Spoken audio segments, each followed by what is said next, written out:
don't you go ahead and call roll then? Okay. So I will ask actually for you to say here if you are here for the board, it's either a regular or an alternate. Just if you would unmute yourself and let us know you're here. Anybody here from the East Side Subbasin? Yeah, this is Christopher. Robin? Here we have 3, so we don't have a quorum. And me too. Caroline is also here. Okay, so 4 and Tony's here also from the side. 5, 1 shy of the John quorum. Bramers is here for the board. You know what, I'm gonna, for the board, I'm gonna back up and call roll.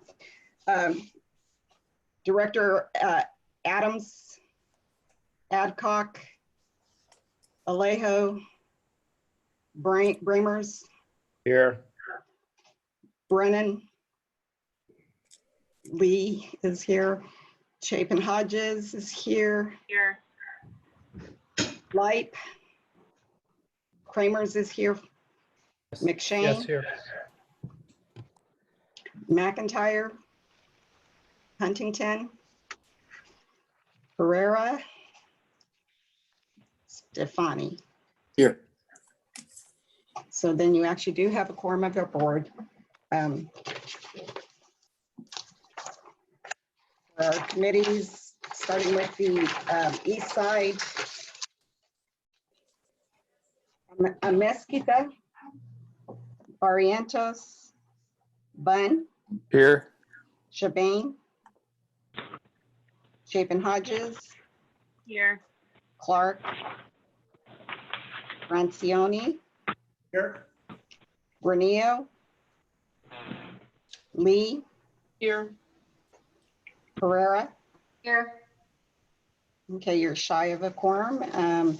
Forbay, Directors Adcock, Bramers, Here. Lohr,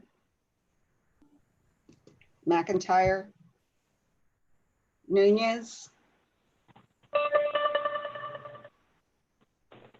Panzera, Ron, Panzera Allen, Pereira, Here. Pereira, Rice, Smith, no quorum, Langley, Director Adcock, Director Chapin Hodges. Here. Yes. Sorry, Tom Oh. Adcock's here. Okay, thank you. Esfahanian, Yes.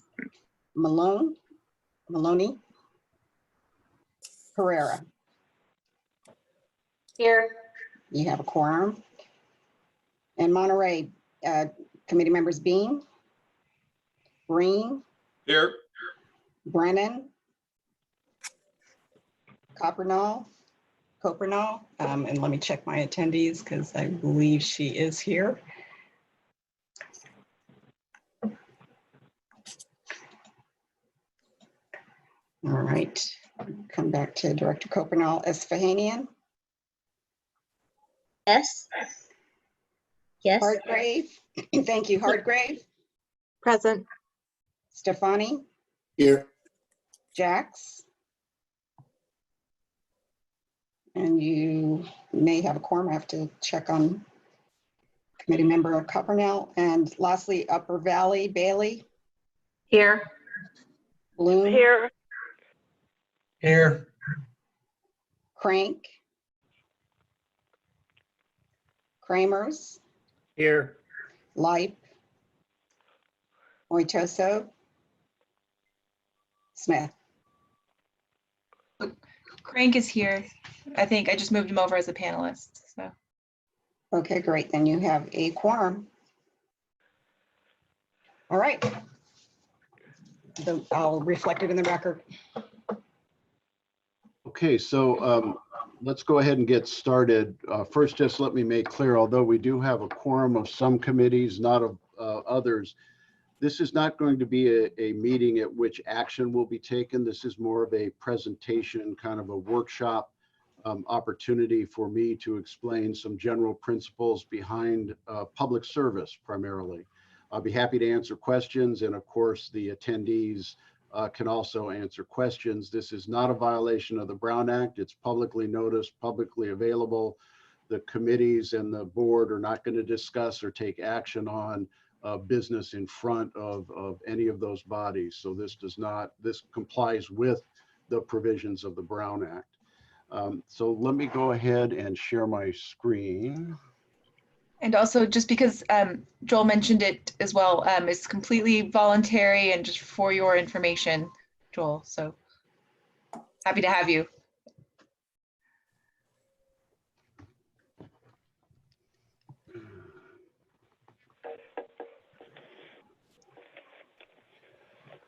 Okay, I hope everybody can see my screen. So I want to start out by saying this is just general advice only. I'm not going to get into the specifics and detail. Sorry, I'm not going to get into a lot of details. Conflict of interest in Brown Act can be very complicated and is very fact specific. I also want to emphasize that there is no personal attorney-client relationship between myself as the agency counsel and any individual. I am the attorney for the agency, the Groundwater Sustainability Agency. I am nobody's personal attorney. Some of these issues you may have to talk to your personal attorney about, especially on the conflict of interest matters, because they have personal consequences for you. But I'm happy to advise as best I can with respect to those. So one thing to remember is if I have a conversation with you individually, that is not confidential as between myself and the members of the board of directors. They are the primary representative of the client, that is the Groundwater Sustainability Agency. If you have a conversation with me, that is not confidential as to the board of directors. So also, if you happen to be on a board of another public entity, you might need to consult with the attorney for that public entity with respect to some of these issues, in addition to myself or your personal attorney. So again, I'm not going to cover all aspects of conflicts or ethics. I'm not going to cover campaign contribution issues and a lot of their reporting requirements. So the general rule on conflict of interest, which I'm going to cover first, is that a public official may not serve two masters. And by being on the various committees of the Groundwater Sustainability Agency, you are now a public official. Just for a little bit of background for those of you that don't fully appreciate it, the Groundwater Sustainability Agency is a joint powers authority. It was formed by a variety of public entities within the Salinas Valley Basin. It is itself a public entity that is separate and apart from any of the member public entities. But by having a position on a committee or the board of directors for the GSA, you are now a public official. So here we go. So the first section I'm going to, code section I'm going to talk about is Government Code Section 1090. Government Code Section 1090 prohibits a government official from making or participating in the making of a contract in which that official has a financial interest. And a public entity may not enter into a contract in which one of its legislative body members has a financial interest.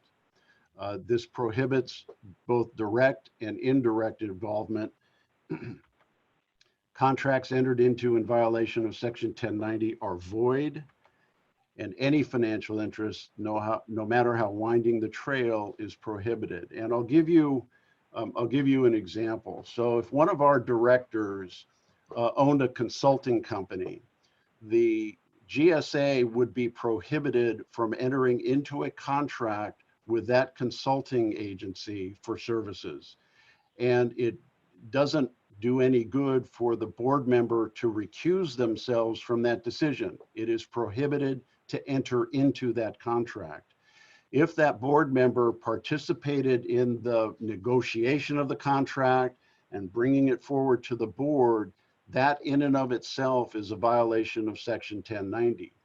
If a staff member of the GSA owned a consulting agency or was an employee of a consulting agency that provided a salary and benefits, they would also be prohibited from moving a contract with that entity forward for consideration by the board. That is participating in making a decision.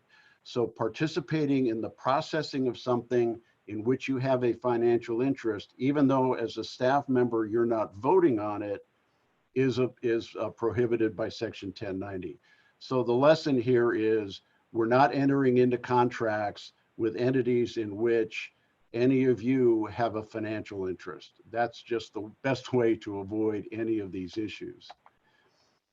There are some exceptions. They're defined non-interest and defined remote interest, but they can get a little complicated.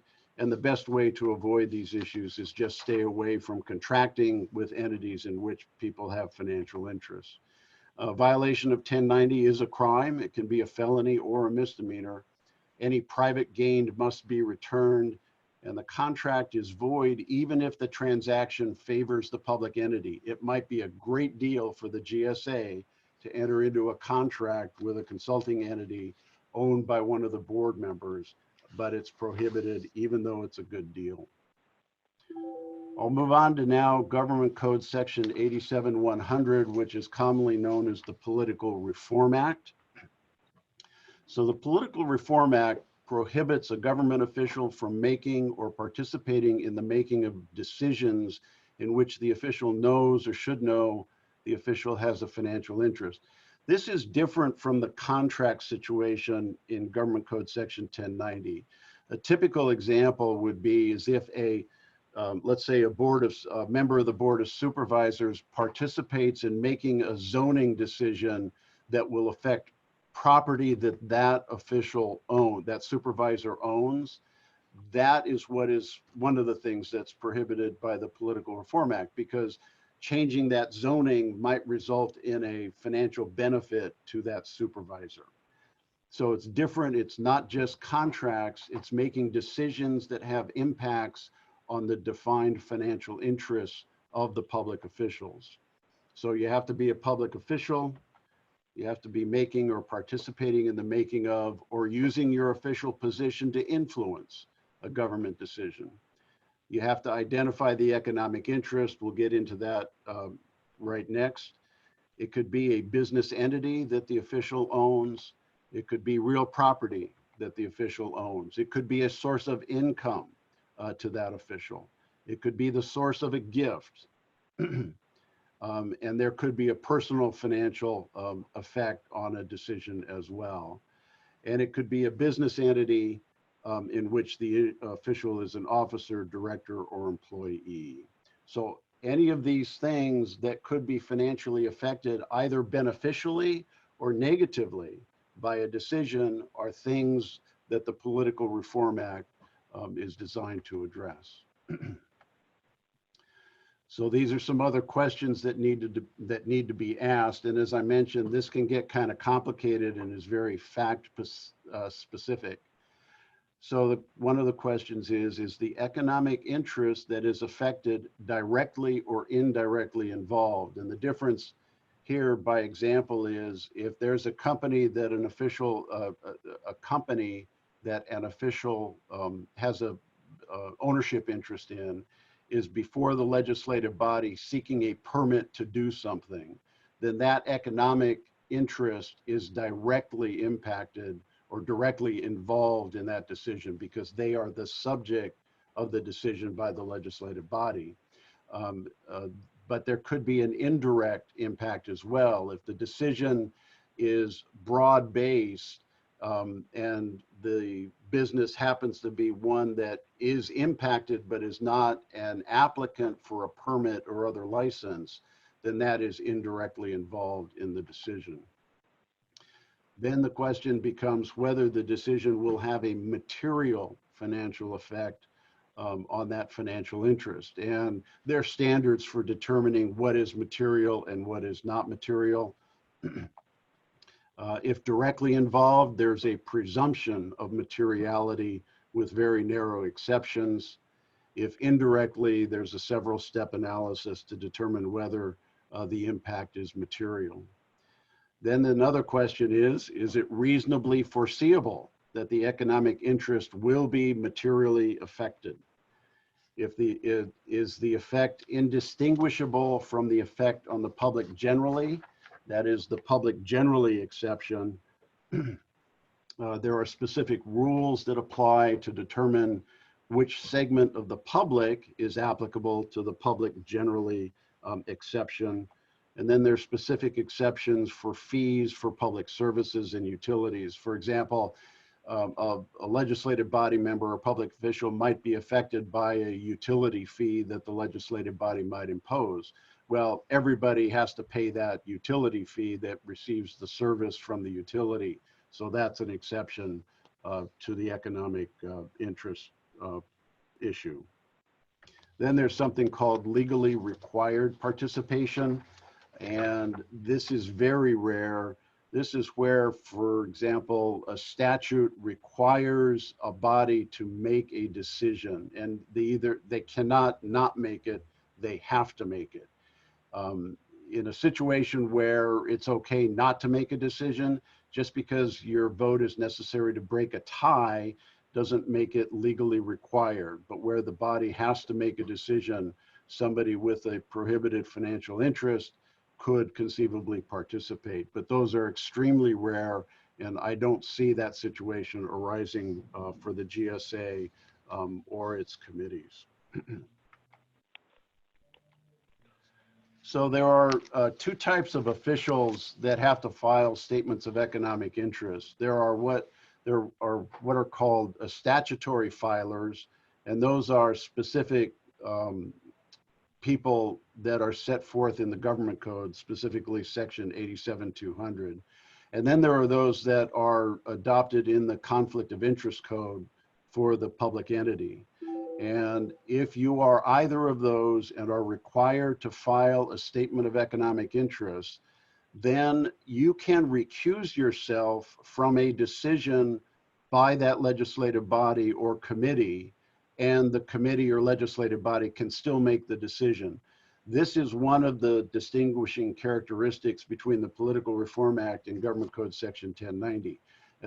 Under the Political Reform Act, as long as the affected official announces on the record their conflict and that they are recusing themselves and leave the dais, the legislative body or the committee can still make a decision and move forward. Under Section 1090, they just can't make the decision. Violations of the Political Reform Act can result in fines and potential criminal prosecution. It is only a misdemeanor.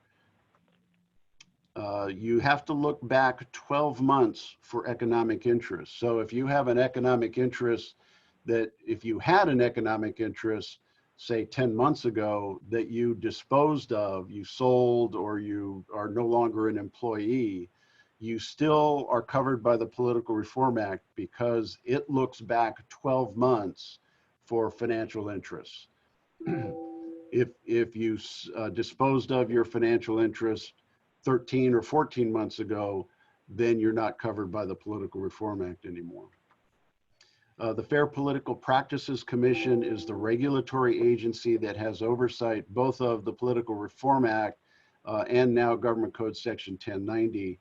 And they have adopted guidance in the regulations that provide the steps and analysis that you go through in order to determine whether or not you have a financial interest that would require you to not participate in making a decision. So there's another type of conflict of interest that I want to talk about, and that's the common law conflict of interest. And it's designed mainly to avoid the appearance of impropriety. And this is something that where you have to ask yourself, can I make an impartial decision on the matter in front of me? In other words, if if you can't be fair in your decision-making process, then you may have a common law conflict of interest, and you might have to recuse yourself or should recuse yourself from participating in that decision. If you come into a decision making process with a complete bias where you can't impartially hear both sides and make a decision, that is potentially a common law conflict of interest. I know this is kind of a vague area. There isn't much guidance on it, and you have to search your own conscience, if you will, to determine whether or not the matter in front of you presents a common law conflict of interest. And it might be a situation where, for example, you have an interest in a particular line of work or some other activity that you're involved in outside of your service to the Groundwater Sustainability Agency, that you are not able to discharge your duty of loyalty to the Groundwater Sustainability Agency fairly. And in those situations, you should really consider whether or not you should participate in the decision-making process.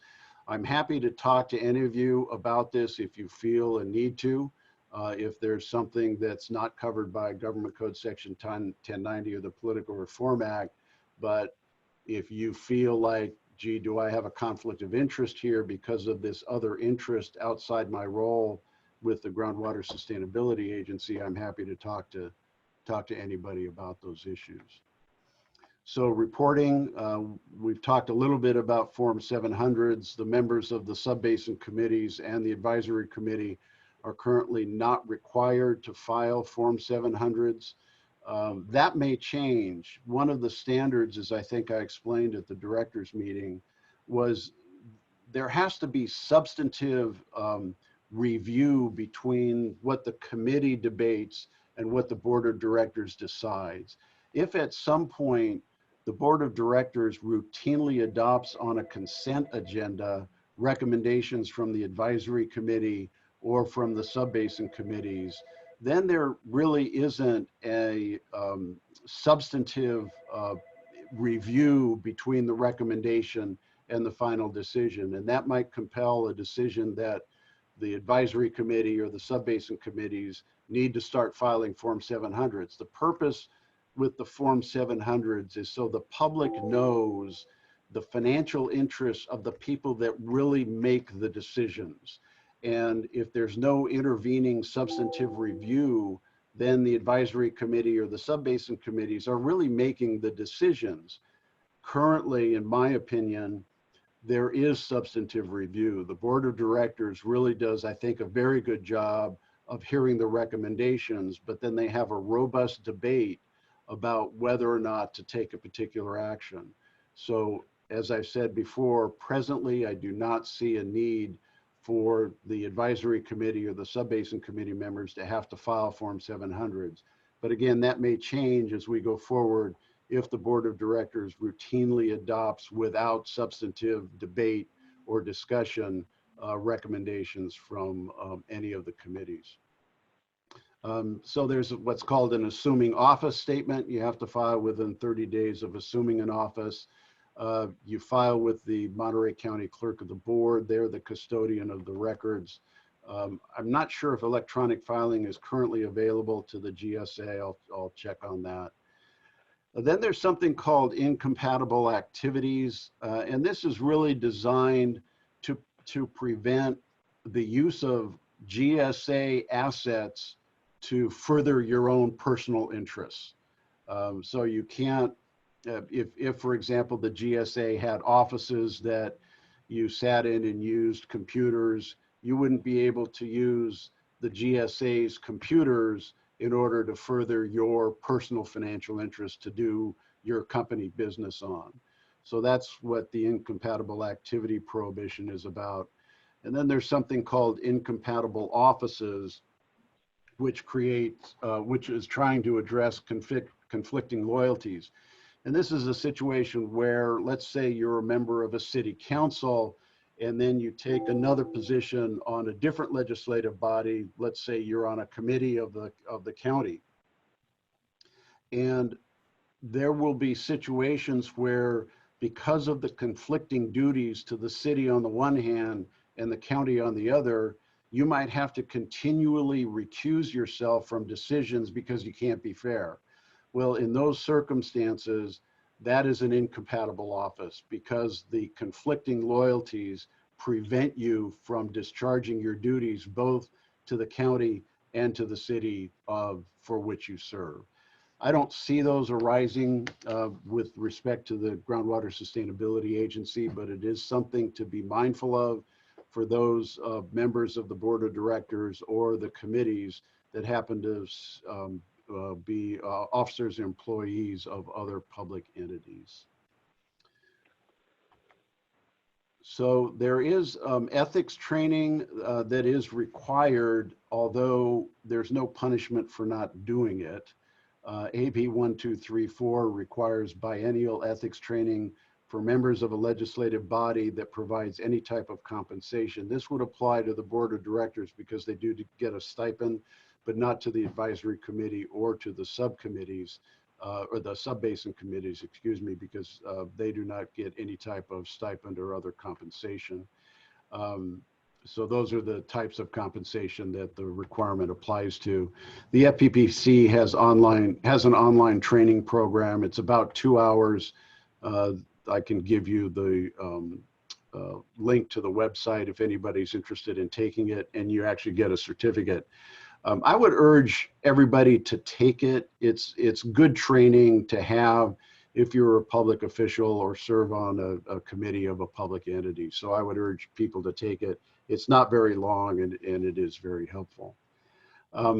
So maybe we might pause now because I'm about to turn to the Brown Act. And Emily, maybe we could just take questions on conflicts at this point.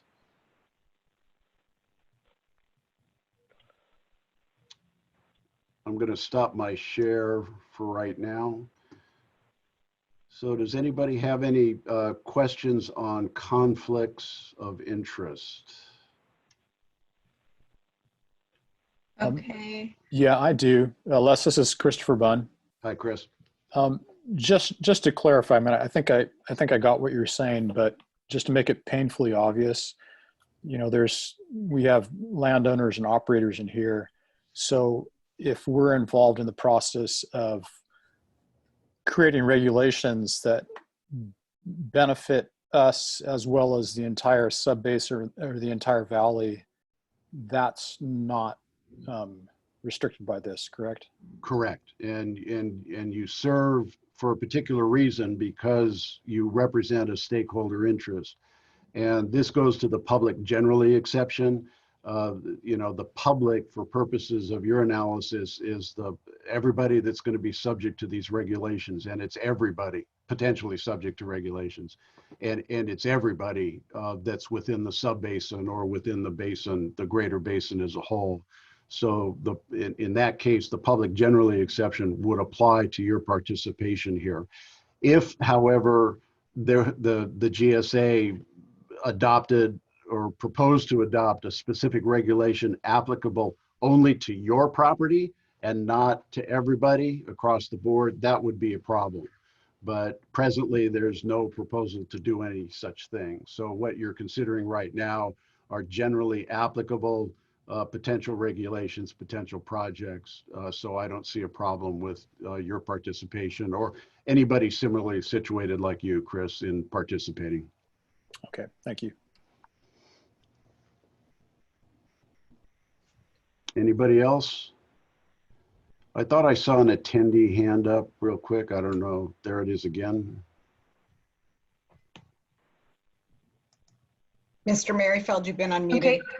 Yep. Great, thank you. I was just curious, does this include advisory board members? You mean members of the advisory committee? Yes, I'm sorry. Right, Yes. advisory committee, yeah. Yes, no, these conflict of interest provisions apply to the board of directors and any of the committees of the board of directors. So the advisory committee and the sub-basin committees. The other committees, the executive committee, the budget and finance committee, et cetera, are made up of directors. But yeah, these principles apply to the various committees of the GSA. Great, thanks, appreciate it. If there are no more questions on this, let's move on to the Brown Act. So I'm going to share my screen again. Okay.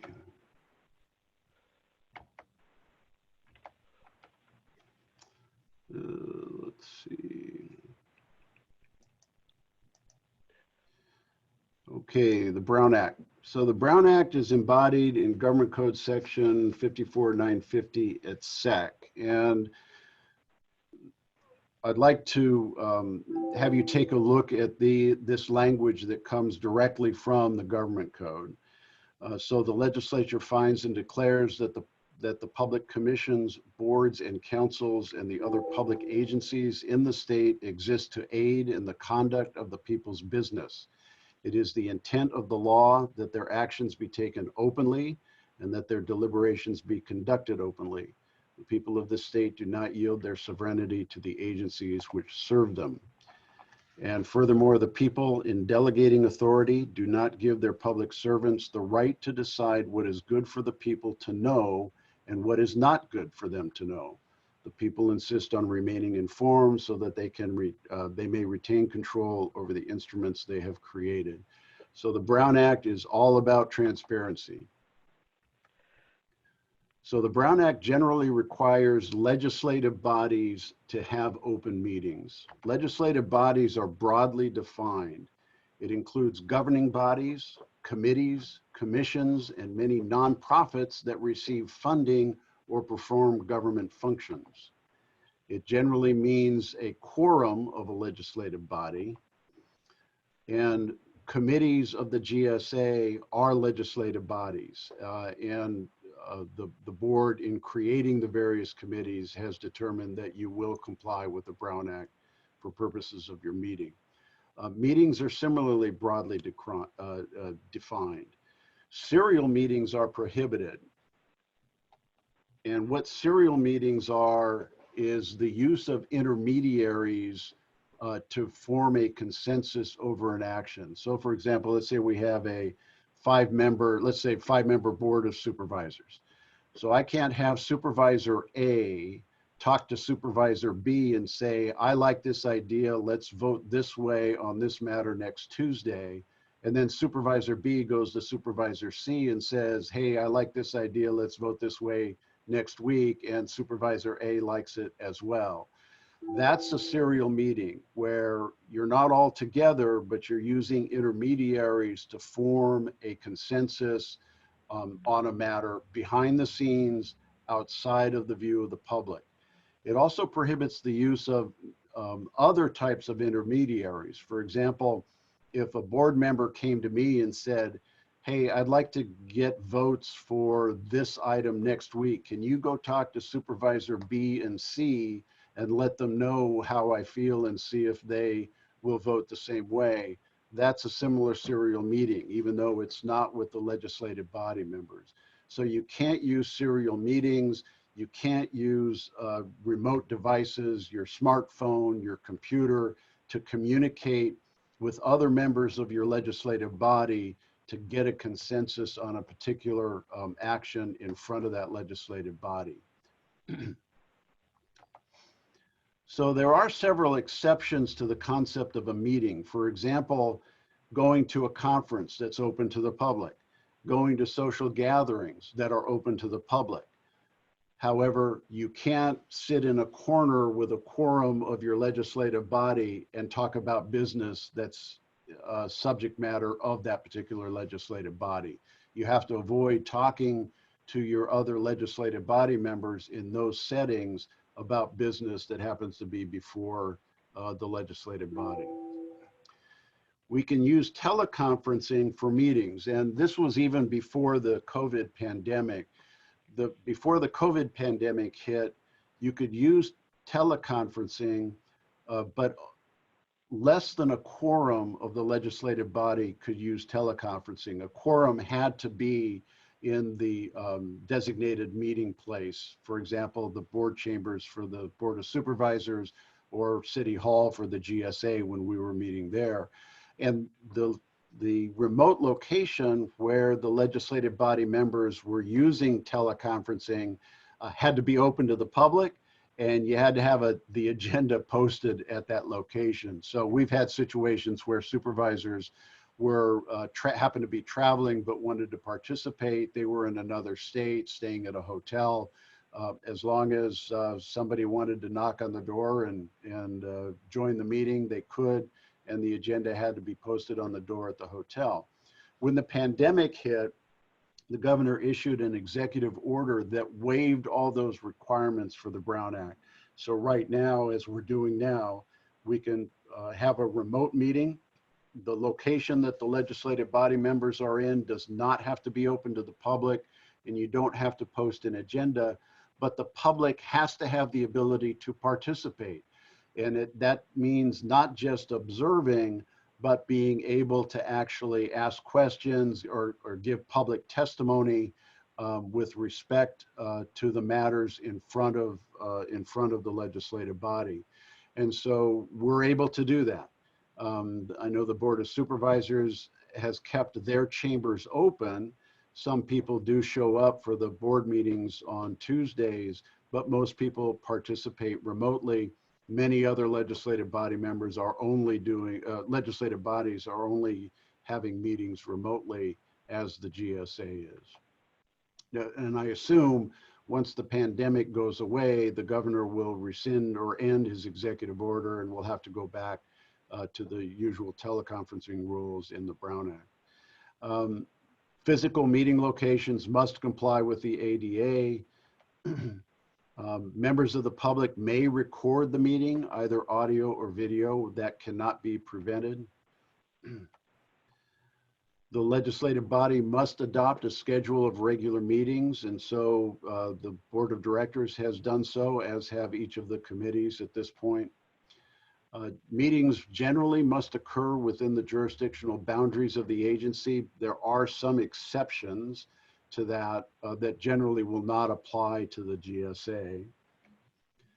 The regular agenda, or should I say, let me rephrase that. The agenda for regular meetings must be posted at least 72 hours prior to the meeting. The agenda must contain a brief description of each item on the agenda. It generally doesn't need to be more than 20 words.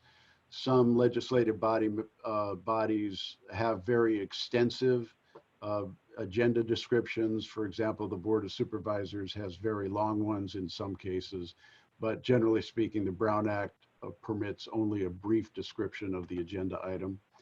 With very limited exceptions, no action may be taken on an item not appearing on the agenda.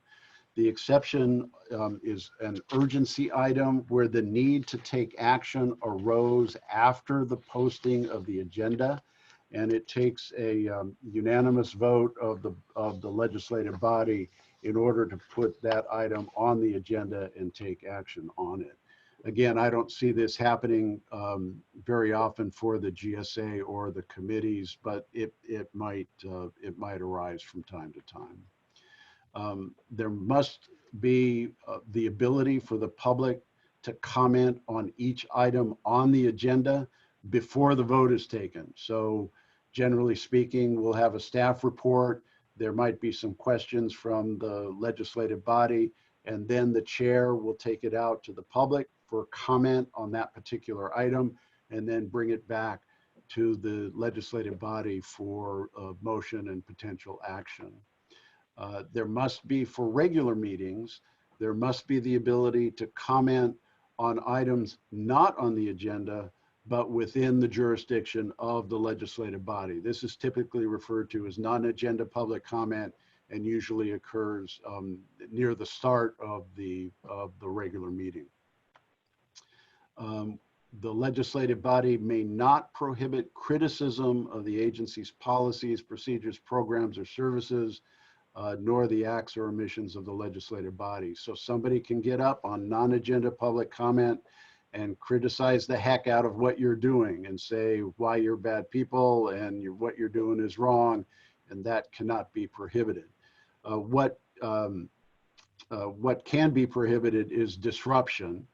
That doesn't happen very often, but it does happen if somebody is making personal threats of physical harm, things like that. That can be prohibited, and those actions can be addressed. Then the meeting potentially stopped to avoid that. We're not going to run into that, generally speaking, because we don't have a physical meeting place. The prohibition or the prohibition on not prohibiting criticism, however, does not protect the speaker against defamation. So if a speaker on public comment gets up and defames or slanders one of the committee members or the board of directors, the director or the committee member has the personal right to sue the person for defamation. I'm not sure you would necessarily win on that one, because as a public official, you have a pretty high bar, but that is something to remember. So then we get to special meetings, and special meetings may be called upon 24-hour notice. The press must be notified about the meeting. Special meetings do not need to have a provision for non-agenda public comment. It may, but it doesn't have to. There are limitations on the items that may be considered at special meetings, generally not applicable to the Groundwater Sustainability Agency. Emergency meetings may be called under very strict limitations without 24-hour notice. The press must be notified about emergency meetings. This would arise, for example, if we had a major earthquake and the Board of Supervisors needed to meet immediately to take emergency actions to address the damage of the earthquake. They could meet immediately, provided the press is notified. So we'll talk about closed sessions. The Board of Directors has had a few of them. Committees are, generally speaking, not going to have them. In my opinion, committees may have them, but generally speaking, there would not be a need for any of the committees to have them. So litigation, either pending, anticipated, or threatened, is a reason to have a closed session. Liability claims, this generally wouldn't apply to the GSA. If a claim is filed for personal injury or something like that, you can go into closed session to discuss that. You can go into closed session to discuss real property negotiations. If the GSA were at a point in its lifetime to consider acquiring assets, we could go into closed session to discuss the negotiations and the terms for that real property negotiation. The GSA does not have employees presently, but if it did, eventually in its future, we might have bargaining units, and we might have to undertake labor negotiations in closed session. Personnel matters for employees and officers can be discussed in closed session. The hiring, firing, discipline, or performance evaluation of officers and employees can be discussed in closed session. If an employee is going to be disciplined, the employee can request the hearing to be held in open session rather than closed session. I've never seen that happen for the obvious reason. You can go into closed session to discuss threats to public facilities.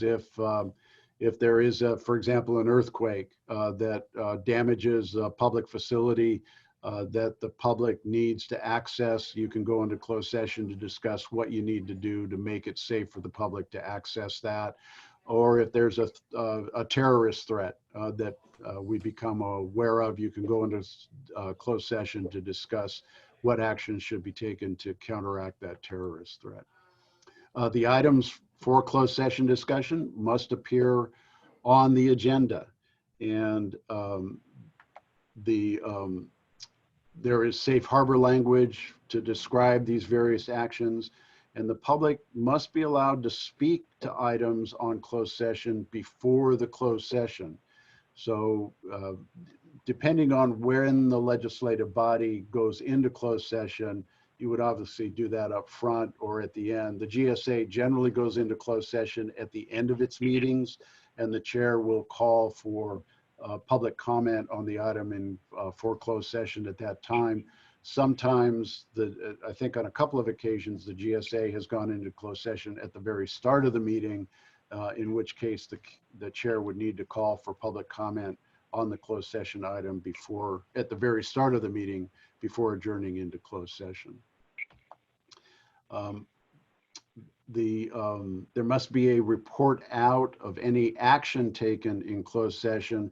Action is somewhat narrowly defined, and it's primarily any final decision on a matter in front of the legislative body. Confidential information received in closed session may not be disclosed without the permission of the legislative body. This happens from time to time for a variety of political reasons. Things get disclosed. It technically is a misdemeanor. All we can do is urge the legislative body members to maintain confidentiality in the best interests of the legislative body. A couple of other aspects with respect to the Brown Act. The legislative body cannot require a member of the public to sign in order to attend the meeting. Oftentimes you'll go to a meeting of a public entity and there'll be a sign-in sheet at the front of the meeting place. You don't have to sign that to attend the meeting. Public entities like to know who's there so people can be put on mailing lists. They'll ask you to identify yourself if you're going to give public comment. In my opinion, you don't have to identify yourself, but it's a good thing in case the public entity wants to get back to you in response to a question. But in my opinion, you do not have to identify yourself either to attend the meeting or even to give public comment. There are special procedures for taxes and assessments. The GSA board went through those procedures with respect to the fee that was adopted a little over a year ago now. Prop 218 has a lot of these requirements. Materials distributed to a legislative body are public records at the time that they're distributed to the legislative body. Civil action may be commenced to require compliance or prohibit violations of the Brown Act. We see these a fair amount of times. Somebody believes that there was a serial meeting or that the other procedures of the Brown Act were violated. For example, an action was taken on an item not really described on the agenda. And you go to court and the court decides whether or not the Brown Act was complied with and issues an appropriate judgment, either validating the action taken or telling the legislative body to reconsider it and set aside their decision. If there's an allegation that you violated the Brown Act, the legislative body has a period of time during which they may cure the violation without the person having to go to court. Costs and attorney's fees may be awarded if a violation of the Brown Act is found. And as I said, a violation of the act is a misdemeanor.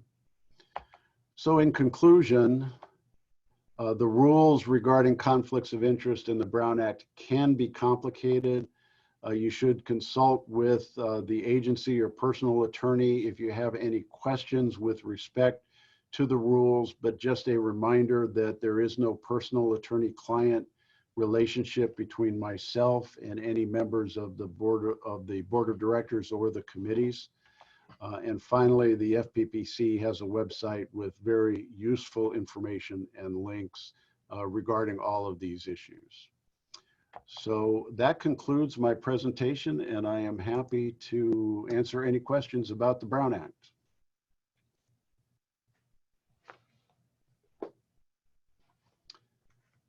I don't see any hands. Hey, Les, this is Bill Leip. I joined a little bit late. And I'm just curious as a member of the board or board of directors for this agency, if I need to do some remedial education on the Brown Act and go through either a slide deck. I noticed there's a time recorder here, so I don't know if there's a certain requirement, or this is a requirement for a director to have a certain amount of time with education for the Brown Act, since I did get here about 15 minutes ago. There is no requirement for this type of training. I'm doing this as a educational service to individuals who now serve on the various committees and the board who may not have experience with it. The presentation will be available on the agency's website, Bill, if you want to go back through the presentation. That'd be great. I'll go ahead and go back and review. It's and I'm happy good to education. I'm happy to answer any questions if questions come to mind even after the presentation is over. I'm happy to try to respond to any. Thank you.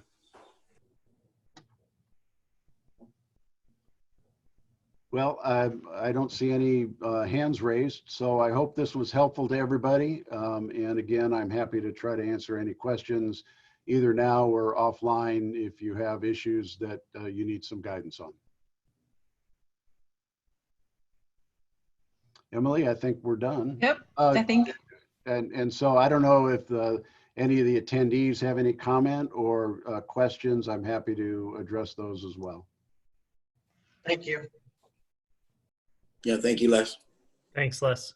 Thank you, Les. All right, Thanks. very good. I think Right. we're all done, huh? Thank you, Les. Yep. Thank you Okay. very much, Les. All right, Les. bye-bye.